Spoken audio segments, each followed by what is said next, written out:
kepada teman-teman wartawan, media cetak maupun elektronika, kami mengucapkan selamat tahun baru.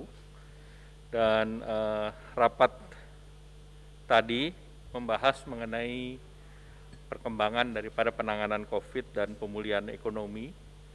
Terkait dengan penanganan COVID, tadi dilaporkan oleh Pak Menteri Kesehatan, terkait juga dengan pengembangan kasus aktif COVID, di mana kalau kita lihat di akhir bulan Desember itu terjadi peningkatan sebesar per kasus aktif per 3 Januari 110.679. Dan oleh karena itu beberapa hal yang perlu dilakukan oleh pemerintah, dari pemerintah mendorong agar terjadi optimalisasi daripada tempat tidur, baik itu di tingkat pemerintah, rumah sakit umum daerah, dan rumah sakit swasta, dengan target peningkatan kapasitas tempat tidur 30%.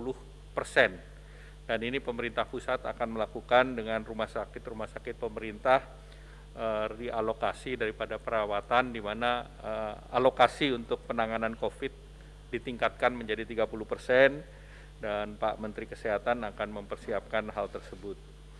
Kemudian yang kedua, diperlukan adanya penguatan daripada protokol kesehatan berupa operasi kedisiplinan atau operasi justisi, kemudian terus secara konsisten menjalankan 3M dan 3T secara tepat sasaran.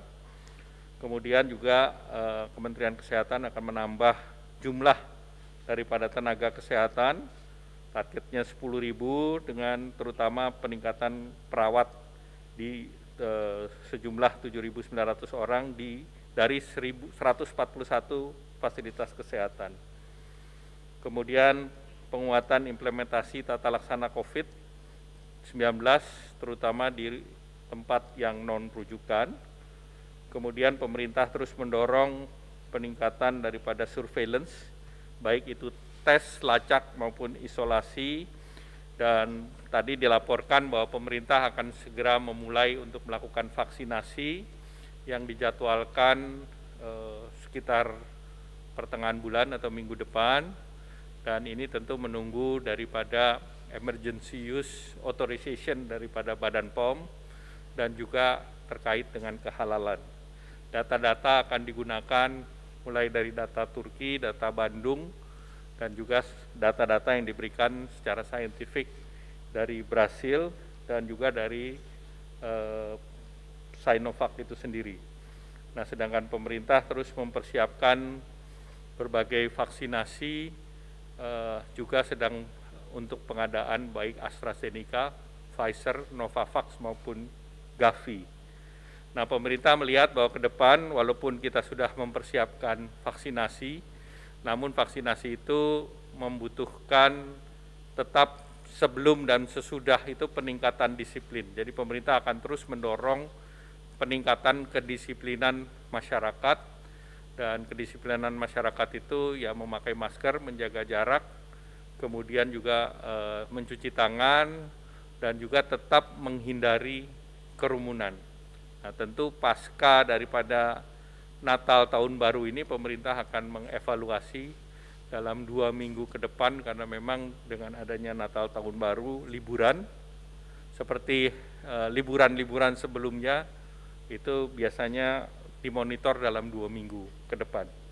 Nah, sehingga peningkatan disiplin di berbagai tempat itu terus dimonitor, baik itu di tempat kerja maupun di tempat kegiatan-kegiatan ekonomi. Dan selanjutnya tentu dari Pak Menteri Kesehatan sudah menyampaikan mengenai program daripada vaksinasi itu, dan Bapak Presiden tentu berharap bahwa kegiatan vaksinasi maupun kedisiplinan masyarakat itu harus berjalan seiring, karena seluruhnya itu dengan vaksinasi tetap kedisiplinan masyarakat itu harus tetap dijaga, karena tentunya vaksinasi untuk 182 juta penduduk itu memerlukan waktu yang sudah disampaikan oleh Pak Menteri Kesehatan, dan tentu diharapkan vaksinasi ini bisa meningkatkan kepercayaan masyarakat namun tidak boleh merupakan kedisiplinan. Dengan vaksinasi, disiplin tetap perlu, karena COVID-19 ini masih ada di global. Jadi pandemi global ini belum berakhir. Demikian mungkin yang ingin saya sampaikan. Terima kasih. Wassalamualaikum warahmatullahi wabarakatuh. Ya, Mas.